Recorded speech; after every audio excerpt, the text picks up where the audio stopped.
बिस्मिल्लाहिर्रहमानिर्रहीम। अस्सलाम वालेकुम वरहमतुल्लाहि वबरकातुहू। आबिदार चैनल की तरफ से आज मैं अपने दोस्तों को एक बहुत ही प्यारा वाकया बताऊंगा। इससे आपने और मैंने सबक हासिल करना है।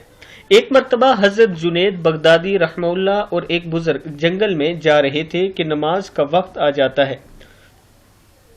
दोनों बुजुर्ग एक दूसरे को नमाज पढ़ने के लिए इस तरह इसरार करते हैं कि आपका दर्जा ज्यादा बुलंद है, आप इमामत फरमाइए। अभी दोनों बुजुर्ग एक दूसरे को इमामत के लिए राजी कर रहे होते हैं कि इसी असना में एक लकड़हारा आता है। ये इस लकड़हारे से पूछते हैं कि क्या तू नमाज पढ़ा सकता है।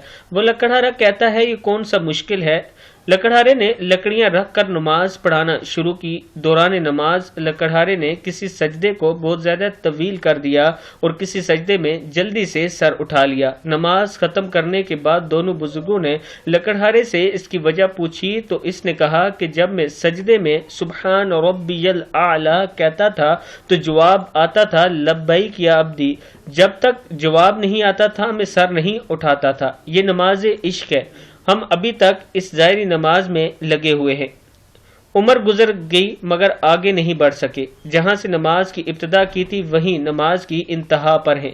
जबकि हदीस शरीफ में आता है कि मोमिन का किसी मुकाम पर रुक जाना हराम है। मोमिन का किसी मुकाम पर रुक जाना हराम है। बढ़ते रहो इसकी तलब में, बढ़ते रहो हत्ता कि इसकी तलब में जान चली जाए। अगर इस तलब में जान जाएगी तो हम शहीदों में शुमार किए जाएंगे। यानी इसका मकसद ये है कि जब नमाज पढ़ें तो इस तलब के साथ पढ़ा करें कि आपके सजदे में भी आपको आवाज आए कि लब्बैक या अब्दी। इसका तरीका यह है कि आप जुस्तजू के साथ नमाज पढ़ा करें, खुशू और खुजू के साथ नमाज पढ़ा करें। नमाज आप अपने रब के सामने खड़े होते हैं, इस तरह पढ़ा करें कि जैसे आप अल्लाह से बातें कर रहे हैं और अल्लाह आपको जवाब दे रहे हैं। मैं अपने दोस्तों से गुजारिश करूंगा कि इस वीडियो को आपने आगे जरूर शेयर करना है। अस्सलामु अलैकुम वरहमतुल्लाहि वबरकातुहू।